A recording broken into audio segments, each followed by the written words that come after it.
अस्सलामुअलैकुम वरहमतुल्लाहि तआला वबरकातुहू। दोस्तों, वक्फ बिल जो कल पार्लियामेंट में पास हुआ था उसके खिलाफ बैरिस्टर असदुद्दीन ओवैसी साहब ने सुप्रीम कोर्ट, हाई कोर्ट में याचिका दायर कर दी है और इस बिल को चुनौती दी है। तो दोस्तों, आइए सुनते हैं बैरिस्टर असदुद्दीन ओवैसी साहब ने आगे कैसे कदम उठाए हैं।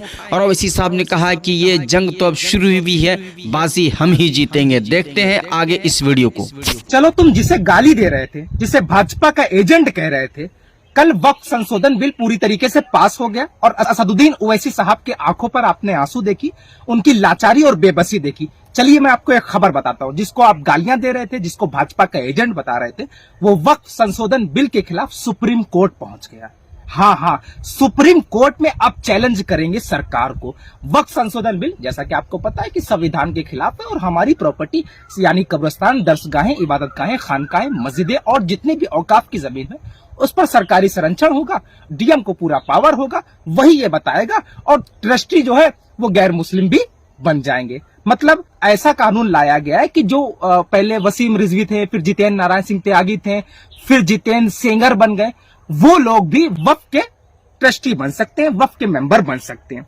ऐसा कानून लाया गया है कि अपने लोगों को वहां पर बैठा दिया जाएगा। चलिए, कोई बात नहीं। लेकिन जिसे तुम गाली देते थे, जिसे तुम गद्दार कहते थे, जिसे तुम भाजपा की बी टीम कहते थे, जिसे ये कहते थे कि वो फकत और फकत जो है उसके इशारे पर बोलता है, वो तुम्हारे लिए पहले संसद में खड़े होकर के बिल की मुखालफत करता है, बिल को फाड़ता है और आज सुप्रीम कोर्ट पहुंच गया। खैर, वीडियो ज्यादा से ज्यादा शेयर कीजिएगा। और फिर से मैं कह दूं, तुम्हारा असली रहनुमा अगर कोई है इस वक्त, तुम्हारी कोई रहनुमाई करने के लिए तैयार है ना, तो वो असदुद्दीन ओवैसी है। बाकी तुम्हारे साथ तो लोग भीतर घात कर रहे हैं, तुमको गले लगा रहे हैं और पीछे से तुम पर खंजर भोंक रहे हैं। इस बात को समझिएगा और ज्यादा से ज्यादा इस वीडियो को शेयर कीजिएगा और मुझे फॉलो कीजिएगा।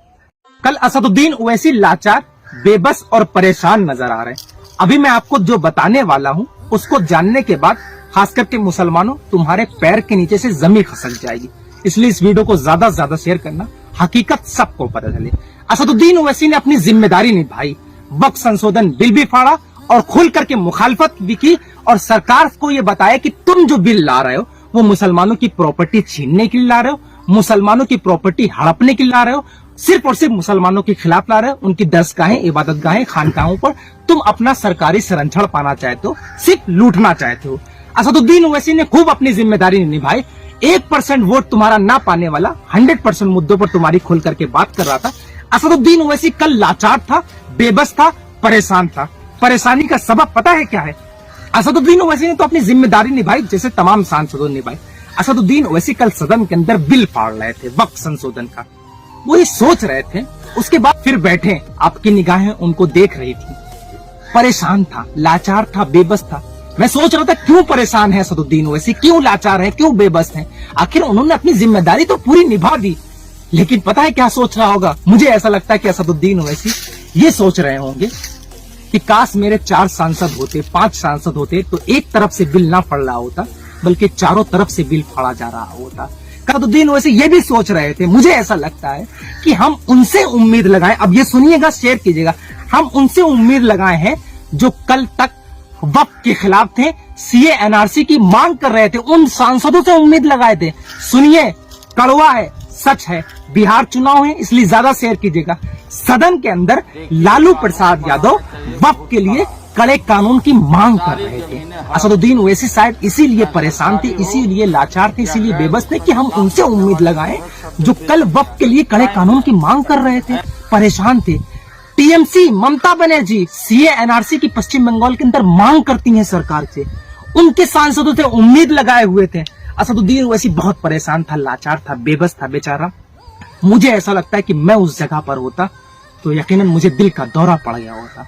वो रात भर अपने आंखों को जगाए हुए था, सदन के अंदर मौजूद था।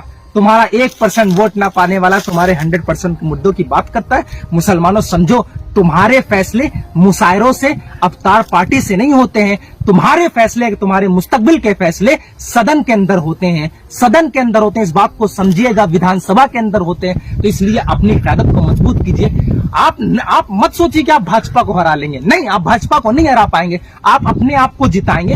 हम मिलकर के भाजपा को हराएंगे, लेकिन हम किसी पर भी यकीन नहीं कर सकते। आज जो वक्फ संशोधन बिल आया गया है वो पहले हमले कर दिए गए थे। तारीख, आज वक्त नहीं कि मैं तारीख बयां करूं, लेकिन